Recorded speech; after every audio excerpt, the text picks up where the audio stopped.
Well, good morning, I guess. Still here. Nose itching. I guess somebody's gonna come. I've been watching every news channel and every YouTube thing on the internet, and I seen one state was not letting you buy anything like charcoal or garden supplies or seed or anything. And then I watched a couple of states that was plowing underneath their crops, their lettuce, bean crops, tomato crops. And then I watched a farmer somewhere that was disposing of all of his milk. They did a lot of this during the Depression back to raise the price of. My grandmother told me that they came on the farm and they bought a bunch of people's cattle out, milk cows and stuff, and they shot them and pushed them and bulldozed them and pushed them in a ditch. And I asked her, well, why did they do that? They said, well, they was trying to raise the price of materials, butter and so on, milk and so on and so on. She said she didn't sell them no cows if she thought they might be wanting to, mass farm or something. But she said when she found out they was killing them and just pushing them off in a ditch, she said that she didn't sell nothing to nobody. So I look for a great big food shortage. If the world is, they have to can here and then process it and then turn around and distribute. And then we get it probably 18 months later. Sorry about the cough. Got a dry throat.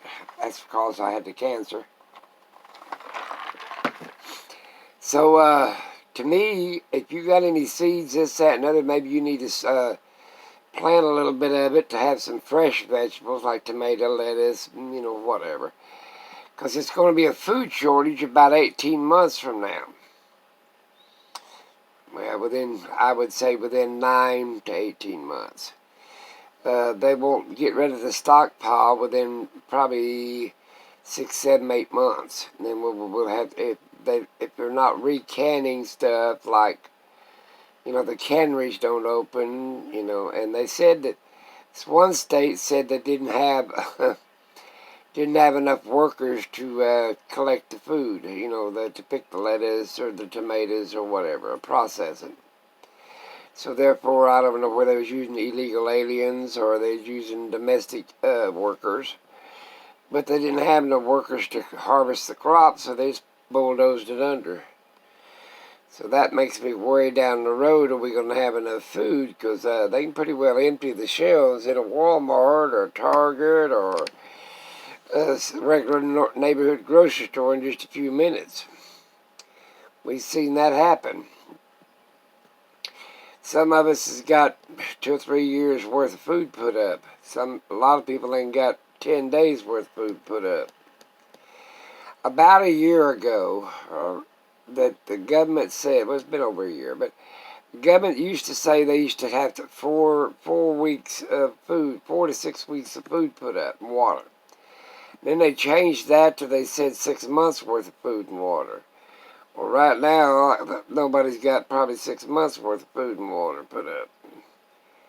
But if there's going to be a great big food shortage, maybe you need to plant a few things, around your yard, flower beds or whatever. Maybe instead of planting flowers this spring, we need to plant food.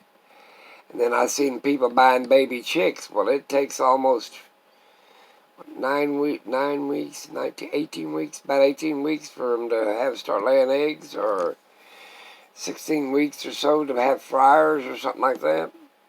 I mean, because you buy a baby chick, it's going to be almost 3/4 of a year go by before you can get anything back out of them. So you need to think about that. Animals are the same way. If you buy cattle, it takes a year before you can get to butcher a calf off of it. So there you go. There's going to be a food shortage. I guarantee it. And the farmers that I'm talking to, the ranchers, that's about all we got up here. We got wheat farmers and ranchers. They said they wasn't breeding their cattle this year. They're going to skip a year of breeding. And that means no spring calves. That means basically next year. And that means a meat shortage. They said, well, we didn't want to breed them in case, we couldn't get the crops in, like the wheat and the hay and stuff to feed them.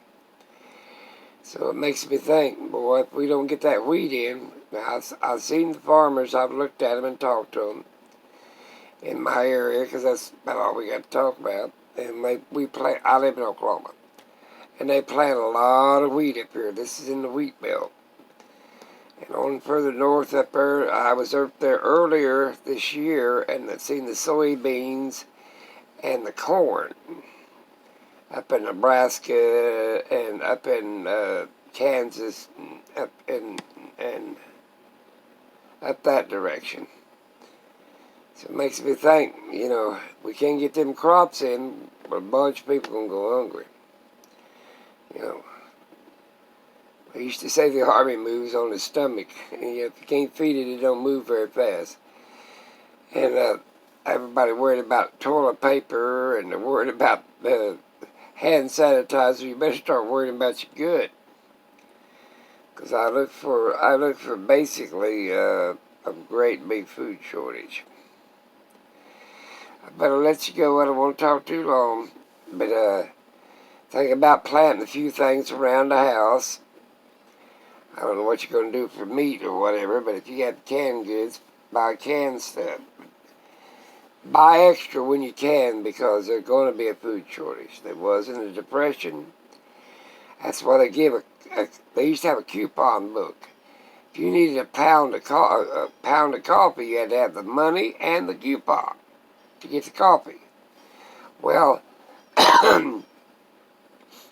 I guess they'd do this on how many people. They did that on how many people you had in the family. In other words, you'd get, let's say if you had one person, you get 6 eggs. You had 2 persons, this is for the week or the end of the month, and you just issued a coupon book every month. I can remember. Back during the Depression, I was just young.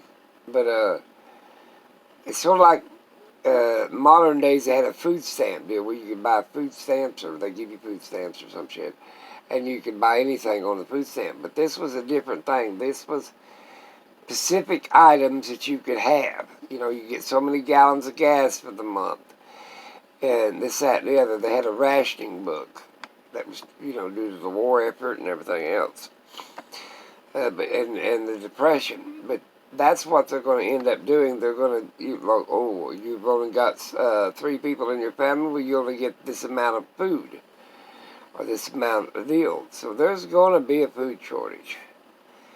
And I don't know how they're going to feed the American people if they don't let us harvest the crops, making us plow it under. So these farmers around here, they're saying, well, it's cheaper to just plow it under and get the subsidy off of it. Yeah, but that don't feed us. That just, in other words, that just gives them some money in their pocket. Which, like I said, they'll still be growing enough for themselves. But, like I said, if you got it, thank God you got it. And if you can plant something, thank God you can. Because there's a lot of people living in apartments, condos, and high-rise buildings. They ain't got no place to plant anything. I remember back in the war, they had victory gardens. Everybody had to plant their own vegetables. They did that up in New York City and stuff. On them empty lots, they planted gardens, community gardens. Right now, you can't hardly buy a seed. I went out the other day and was buying some. I've been buying up all I can. I'm having trouble to find sweet corn right now. But I'll let you go. I'll talk to you later.